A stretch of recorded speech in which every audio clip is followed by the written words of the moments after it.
महनार में विधानसभा में चुनाव प्रचार करने विपिन सर के लिए जी कोई क्यों चुने यहाँ नहीं, पर? देखिए निमंत्रण सबसे बड़ा चीज़ है, निमंत्रण।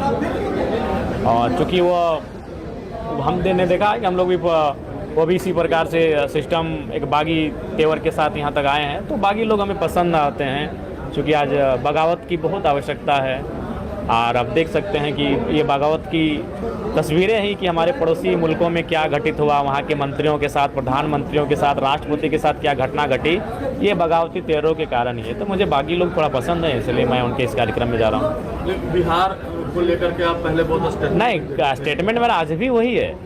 हमने मेरा स्टेटमेंट देखिए, आधे तोड़ मड़ोड़ के मेरे स्टेटमेंट को प्रस्तुत किया जाता है। हमने सदैव स्वीकारा है कि भौगोलिक, संवैधानिक रूप से, भौगोलिक रूप से, ऐतिहासिक रूप से बिहार, बंगाल, उड़ीसा और झारखंड आपस में भाई हैं। तो हमने यही कहा है कि भाई जब बड़ा भाई अगर छोटे भाई पर, उसके हिस्से पर अगर अपना हक समझेगा तो वो असहमति होगी, नाराज़गी होगी, वो कल भी होगी और आज भी होगी और आने वाले कल में भी होगी। यही अगर हम जिस विपिन सर का प्रचार करने के लिए जा रहे हैं, अगर वो डुमरी से आके लड़ेंगे तो पहला शख्स होगा कि हम विपिन सर का विरोध करेंगे। क्योंकि वो बिहार से चुनाव लड़ रहे हैं, हम उनका समर्थन करते हैं, वो भी हमारे भाई जैसे हैं। हम किसी मनुष्य और किसी राज्य के विरोध नहीं है। बिहार हो, बंगाल हो, उड़ीसा हो, छत्तीसगढ़ हो, गुजरात हो, अगर उनका प्रभाव हमारे लोगों के ऊपर पड़ेगा तो भाई असहमति होगी कि हम फर्स्ट। और भी लोग चुनाव लड़ रहे हैं, लेकिन विपिन सर को ही चुने, चाहे कहीं वो निमंत्रण देने हमारे विधानसभा तक आए, हमारे घर तक आए, और निमंत्रण को हमने स्वीकार किया। अगर और लोग भी आते हैं तो निसंदेह हम जरूर उनको भी समय देते हैं और देते हैं। लेकिन चूंकि हमारा घाटशिला का भी उपचुनाव है। ठीक है। ये हमारे मित्र हैं, विपिन जी हैं, उन्होंने निमंत्रण दिया है, उसको हमने स्वीकार किया है। किस विधानसभा चुनाव? वो महनार से है।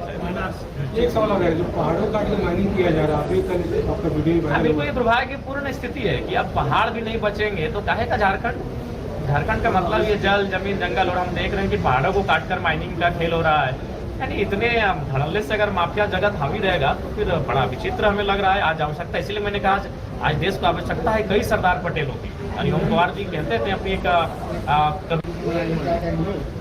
और आज सबसे पहले तो मैं धन्यवाद देना चाहूँगा धनबाद जिला अंतर्गत पटेल सेवा समिति, सरदार पटेल सेवा समिति के माध्यम से, जिनके तत्वाधान में इस कार्यक्रम का आयोजन रखा गया है। निसंदेह जब हम अलग भारत की, आज़ाद भारत की कल्पना करते हैं तो हमारे आंखों के सामने कई ऐसे चेहरे आते हैं जिन्होंने अपना सर्वस्व इस देश के लिए निछावर किया था।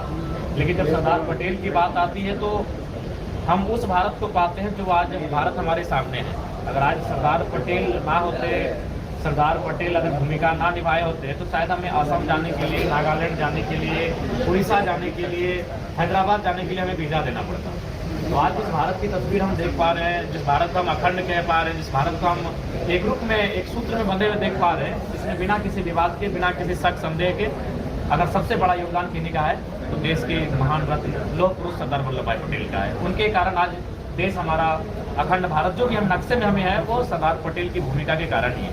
तो निसंदेह आज ऐसे महापुरुष की आज 150वीं जयंती है और हम उनके मानने वाले, उनके आदर्शों पे चलने वाले, उनके पगचिन्हों पे चलने वाले, हमारा कर्तव्य बनता है कि उनकी यादों को, उनके कर्मों को, उनके विचारों को, उनके संघर्षों को जब तक तो हम रहें, जब तक ये जहाँ रहे, खत्म ना होने दें। उसी के क्रम में आज बड़े ही धूमधाम के साथ धनबाद के टाउन हॉल में सरदार पटेल सेवा समिति के सौजन्य से लौह पुरुष सरदार पटेल की 150वीं जयंती मनाई जा रही है। मैं पूरे देशवासियों को सरदार पटेल जयंती की शुभकामनाएं दूंगा और उनके पक्षों पर चलने के लिए, विशेषकर युवा पीढ़ी को आगे बढ़ने के लिए मैं उनसे आग्रह करूँगा। एक सवाल आदमी समाज जो है एसटी नजर, लेकिन पहले तो रेल रोको आंदोलन चलाई और फिर अब 2 दिसंबर को महारैली करने जा रहे हैं। आप क्या कहते हैं? देखिए, ये तो मैंने कई दशकों से आंदोलन चला आ रहा है और सब समाज, भारत एक लोकतांत्रिक देश है, हर किसी को अपनी मांगों को मांगने का अधिकार है और वो अपनी मांग को मांग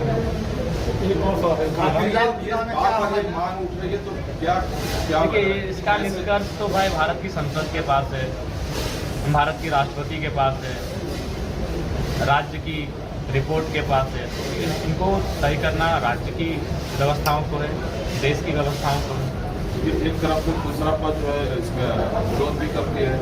देखिए, किसी का ये तो किसी की किसी को विरोध करने का तो अधिकार नहीं बनता है। कोई मांगता है उसे मांगना चाहिए और वो मांग रहे हैं, कल को आप भी मांग सकते हैं। भारत एक लोकतांत्रिक देश है, लोकतांत्रिक देश में हर किसी को अपनी बात करने का अधिकार है। तो ये सरदार पटेल का जो आइडियोलॉजी है उस पर स्प्रेड उसको बढ़ाने के लिए आपकी तरफ से क्या होना चाहिए? हाँ बिल्कुल, सरदार पटेल रहे, महात्मा गांधी रहे या नेताजी सुभाष चंद्र बोस रहे, आज कहीं ना कहीं उनकी जो आइडियोलॉजी है, जिस प्रकार से जितनी गतिशीलता के साथ दुनिया और ये ज़माना बदल रहा है, ऐसे में हमें उन्हें बारीकी से गहन अध्ययन करने की आवश्यकता है और सरकार को विशेषकर उनकी चीज़ों को सुरक्षित रखने की आवश्यकता है, विशेष संरक्षण देने की आवश्यकता है, विशेष कार्यक्रमों की आवश्यकता है और उनके जो जीवन दर्शन है उसको हमें लगता है सिलेबस में शामिल करने की आवश्यकता है। हर एक राज्यों के देश के जो पाठ्यक्रम है उनमें पढ़ाया जाना चाहिए कि उनका संघर्ष कैसा रहा था, उनका विजन क्या रहा था।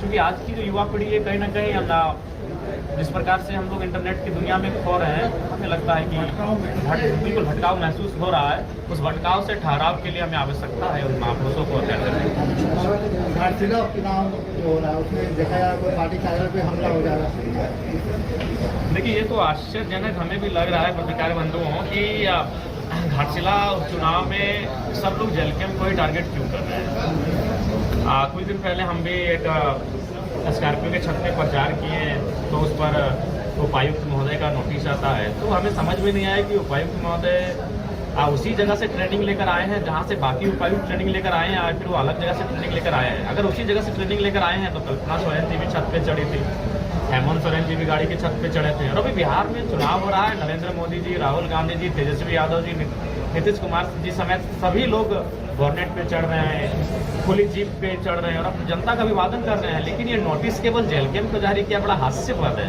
तो हमें बड़ा दुर्भाग्य लग रहा है क्योंकि सबको मालूम है कि एक नौजवान मतलब धाराओं के विपरीत जाकर पॉलिटिक्स करने आया है, धाराओं के साथ ना होकर धाराओं को चुनौती देकर पॉलिटिक्स कर रहा है, ये सबको हजम नहीं हो रहा है। इसलिए कभी हमारे कार्यालय पे हमले हो रहे हैं, कभी हम लोग के कार्यक्रमों पे नोटिस जारी किया जा रहा है, तो ये बहुत ही हास्यपद है। आपको लगता है कि रील बनाने और इस पर डिफ्रेंशिएट नहीं कर पा रही है,